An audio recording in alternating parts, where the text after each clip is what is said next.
E aí, meu povo querido, tudo bem com vocês? Bem-vindos então à nossa aula 7 aqui do nosso curso de Flash. A gente vai sair dos eventos para ir para uma das principais escolas de Flash, que é o estúdio. E nessa nossa aula de hoje, povo, eu vou dar dicas para vocês montarem um estúdio nas suas próprias casas. Eu digo que o trabalho em estúdio é fundamental para quem vai trabalhar com Flash em qualquer situação. O estúdio é uma grande escola. Na verdade, eu sempre digo que muito do meu sucesso no trabalho de eventos vem da aplicação de conceitos que eu trabalhava lá dentro do estúdio. Lembrando para vocês que o nosso curso de Flash já está completíssimo lá dentro do Photoflix, meu povo, que está com oferta de lançamento muito especial. Deem uma conferida aqui embaixo. Fiquem agora com a aula. Beijo para vocês.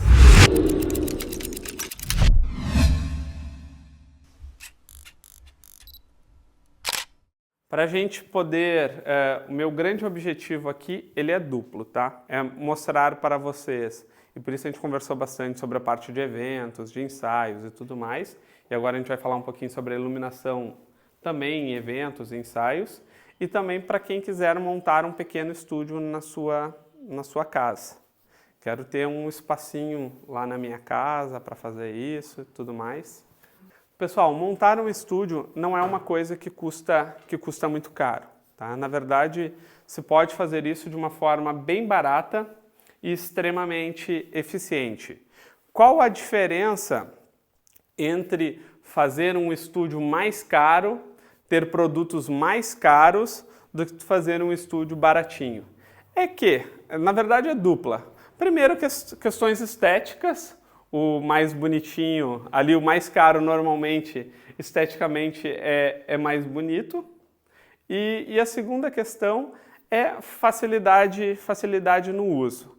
Às vezes a gente tem que se virar com um modificador que não é de uma marca tão boa, alguma coisa assim. Ele fica meio tortinho, algo parecido com isso. Ele dá mais trabalho de montar. Mas as diferenças, elas acabam por aí, tá? Por que isso é importante?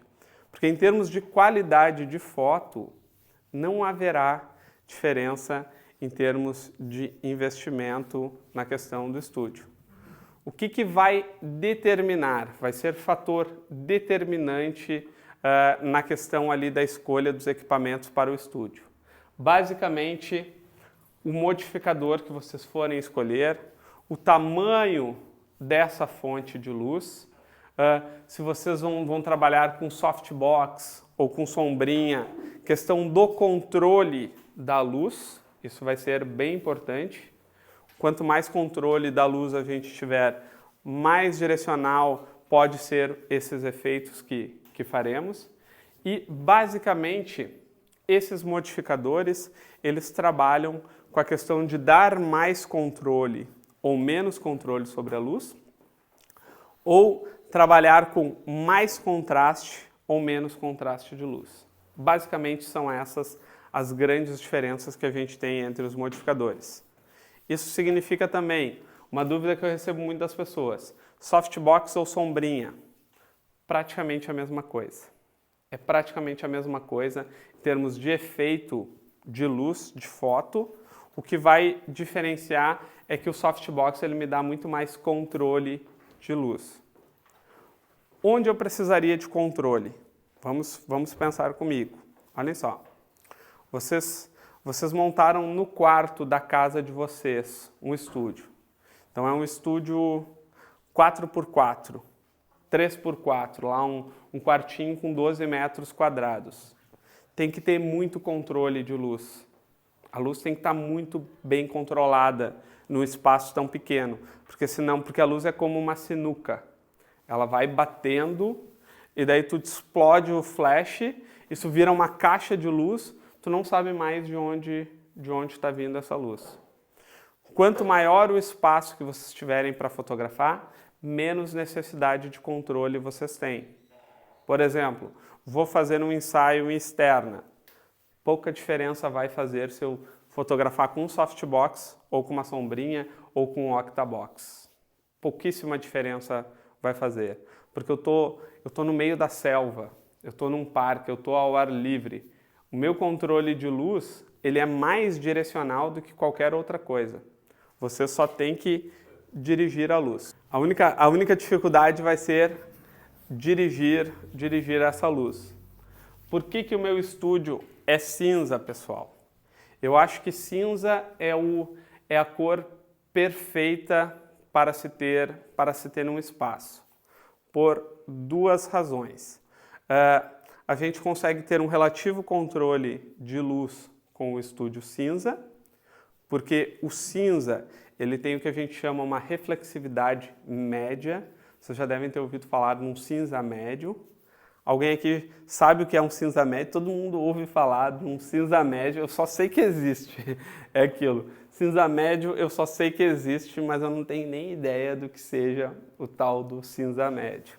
O que acontece é o seguinte, na escala do preto ao branco, a gente tem nessas duas pontas os índices de reflexividade máxima que uma cor pode ter, tanto no máximo quanto no mínimo.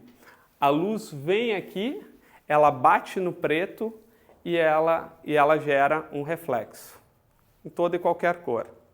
No preto, pessoal, essa reflexividade gira em torno de 8%. Então o preto, ele não existe a ideia de absorver luz, o que se chama de absorver luz é porque ele reflete muito pouca luz, mas o preto ele também reflete. 8% é quase nada de luz, quase nada mesmo. O branco, que é o extremo oposto, vai rebater aproximadamente 35% da luz que ele recebe, o que é luz pra caramba. É um terço da potência, da minha potência aqui, eu posso transferir para algum lugar. Isso é luz pra caramba. E o cinza médio, que é mais ou menos, a nossa parede aqui, ela não é bem um cinza médio, ela está um pouquinho abaixo do cinza médio. Vai ser uns 18% de reflexividade. Sim, o objetivo reflete apenas 18% da luz que está chegando ali. Se a minha parede fosse branca, estaria refletindo 35% de luz. Então, o que acontece? A gente tem muito menos controle quando a gente está trabalhando com paredes brancas. É ótimo se vocês sabem exatamente o que vocês estão fazendo. Vocês vão direcionar para lá, para dar um rebatimento, para voltar luz. Vocês sabem exatamente o que vocês estão fazendo, é muito bacana. Agora, quando a gente vai entrar numa caixa de luz, um estúdio de 12 metros quadrados, tu jogou a luz, bateu numa parede a 35%, vai para outra parede 35%, pro teto, tu acaba perdendo completamente o controle dessa luz. Então, e por que o cinza e não o preto? Porque se a gente estivesse aqui no preto, estaríamos todos bem deprimidos. Se trabalharem o dia inteiro num espaço preto é bem complicado. Dá aquela sensação de é complicado. Mas o ideal seria um estúdio preto. O estúdio preto é absoluto controle sobre a luz. Essas tonalidades branco, preto e cinza, elas também não criam interferências de cor na nossa luz. Porque o que acontece a luz ela tem uma temperatura, quando ela rebate num amarelo, num vermelho, num azul, ela volta com um índice de reflexividade determinado, adicionado à mudança de temperatura da cor. Vocês estão entendendo o que acontece? Então, por exemplo, a gente tem a modelo com uma cor e o rebatimento que veio da parede de outra cor. E daí a gente vai se ferrar para ajustar o nosso white balance, porque ali daí o nosso equilíbrio de branco vai ficar qual é a temperatura de cor que existe aqui. Porque o olho humano, ele adapta o que a gente chama o ponto de branco, que é o white balance.